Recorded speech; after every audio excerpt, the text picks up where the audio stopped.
Hello, everyone. Welcome back to Rejuvenated Women, Impeccable Health for High Performing Women. I am your host, Dr. Alex Swenson Ridley, and this is episode 80. And I have just returned finally I've been on the road traveling for almost all of June. We were in San Diego and then Vermont, and then yesterday I dropped my son in Minnesota to visit his dad, and I'm finally back in Alaska. But in doing that, I thought that I would share some of my tips and tricks for being out and about and traveling, whether you're on vacation or traveling for work, because this is a question I often get from women in my program and just in general is, Dr. Alex, how do I travel and not have access to the things I'm used to and still maintain some level of eating the way I want to or the way I think I should or the way I am trying to, whatever version of that works for you. And there's a reason why I said it that way. I'll explain that in a minute. But I have some advice. I have some thoughts. Obviously, depending on where you're at on your journey, this can either be really stressful or it can be fairly simple to maintain some level of whatever lifestyle that you're attempting to cultivate and create. And, my big thing with this is, if you're on a diet, I'm using quotes here if you're listening on the on the podcast, but if you're on a diet and doing things by willpower, I will say it can be a little challenging to travel because you're suddenly in environments maybe where you're eating out more or you're exposed to more that is, not what you're supposed to be eating, right? And so a lot of where I really come from and, what we talk about on the show, what we do in my program, all of that is really work on transforming our own relationship with food and, the foods that we reach to and eat, because it becomes a lot easier to maintain a certain diet, which we're just going to talk like you either eat to live or you live to eat, right? So if you have been always living to eat and you're trying to eat to live now, it can be a challenge. And what I mean by that is like eating the foods that actually feed you nutritiously and don't just taste good, right? So with all that, here are my tips. And like the number one thing, and this, I had this conversation with a client last week because she's getting ready to go on a trip and she was like, okay, how do I do this while I'm gone? And my big thing is we're no matter what you're doing, like you aren't going to totally undo everything that you've done up until this point in a week or maybe in a month you would, but like if it's a shorter trip, you're not going to completely undo all the progress that you've made in a few days. It's just not possible. Can you slide back or not feel good or create some GI distress and stuff by things you eat? Absolutely. But are you going to completely undo all of the progress that you've made? No. So with that said, what I always encourage is the first thing I ask is, well, if you're going on vacation or you're going on this trip, like what is your goal with eating? Do you want to maintain some level of whatever you've been doing? Do you want to just enjoy yourself and not have to worry about it? Do you want to, I was just home in Vermont where we have things like Ben and Jerry's that I don't have in Alaska, like the big factory. And so like part of me wants to revisit my childhood and revisit some of that. And I'll share that story in a minute. But you want to be really clear on like, what is your intention? And then you make a plan around it. Because if you fail to plan, you plan to fail. That's ultimately what that comes down to. And so if you, and I don't mean like, I'm not a super planner. I don't have every meal in every restaurant and every like thing planned out to where I'm not type A. I work with lots of women who are type A. So if that's you, like this is great. You can, figure out where you're going and map out the places that you want to try or eat or, what meals you're going to cook inside. Cause most, even hotels now have kitchens because Airbnbs have taken over the world. So, you want to just be really clear for yourself and then be okay with it. If you decide like, hey, I'm going on vacation and I just want to eat all the stuff.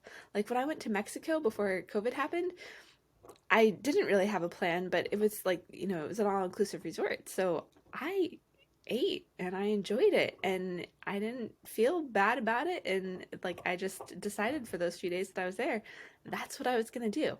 And so that is okay. We want to take that guilt and that frustration and, all the negative self-talk that we may get if we make choices that maybe aren't in line with whatever. So let me just kind of share a story here in talking about this. Last week I was in Vermont visiting my family. Up until that point, before that we were in San Diego. I mostly cooked at home. I still wasn't really feeling great. So I did pretty well. Like I followed my, no sugar, and I'm off dairy, and I'm off gluten, and I'm off a lot of stuff, not because I have to be, or because it's like this, my oldest stepson thinks I have this like terrible existence because I don't eat things like bread and cheese. But I just feel good that way. And like I know I feel better, and so that's good. So anyways, when I was in Vermont last week, and Vermont's full of healthy food and organic places, and I'll talk about that in just a second. Local stuff, like everywhere you can find something to eat.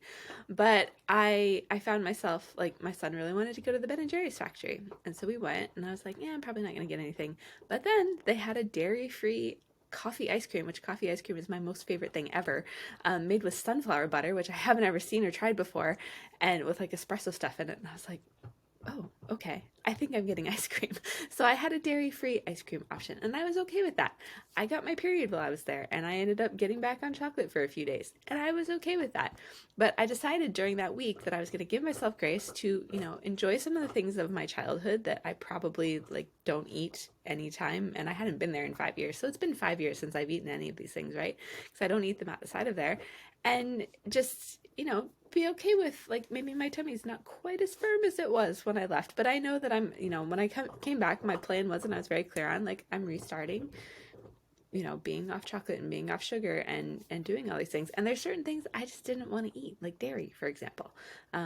Bread would be the other one. I was in this little airport yesterday, Minneapolis St. Paul Airport, and I needed dinner. And there's like, people are traveling more now for sure, but not everything has reopened, so there weren't many restaurant options. So I went in this one place, and they had these like really yummy looking sandwiches, but I didn't want the bread. So I went up and I asked the guy. I was like, hey, can I get just like the stuff that goes in the sandwich and not the bread? And he looked at me at first like I had three heads, and he was like, no, no, no, I can't do that. I'm like, really? You can't just put like the stuff that goes in a container or something and let me have that? I'll pay whatever. And so he finally did that. So I got that and some soup, and it was great. And so that brings me to point number two is, if you're finding yourself eating out a lot, or you want to, there's always that option.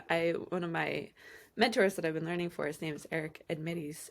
He always says that a menu is a list of really badly organized ingredients, right? So you can absolutely pick and choose, parts of multiple meals, or just say like, hey, I want this, but can you not put that in? And can we bring this from over here? Like, you can do that.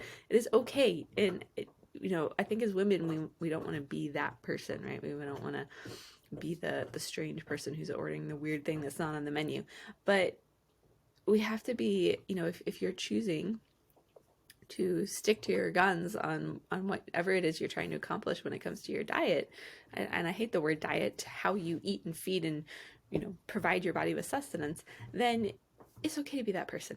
Like, just be that. I was that person in the airport, and the guy, probably no one had ever asked him that before, because we live in the United States, and people, most people would probably get the bread and just throw it away. But then if you do that, you might end up eating it, and then you're gonna feel bad on the plane, and like all this stuff. Like, I was like, okay, can I have the stuff that goes inside the sandwich instead of the whole sandwich? And he was like, okay. So to kind of recap, or reframe this, well, and before we even get to that, the other thing to do is you can have some of a plan. Like, when I was in chiropractic school, I drove from Atlanta, Georgia to Vermont, where I'm from, and it's not that long when you look at it from like a state of Alaska size perspective, but it was a fairly long road trip, and we were making multiple stops and all this stuff up the eastern seaboard. And I, at that point, was pretty stringent and strict on my diet. I've been on this journey since I was 20, so this is like 16 years now. And so I just planned. I looked up where there were Whole Foods on the way up, because that back then was my fast food, and some of their stuff actually isn't actually that clean, but in any case, it worked. So we planned where were there Whole Foods, and even if we had to drive a little bit out of the way, we would go to the Whole Foods for snacks, for a stop, for a meal, whatever it was.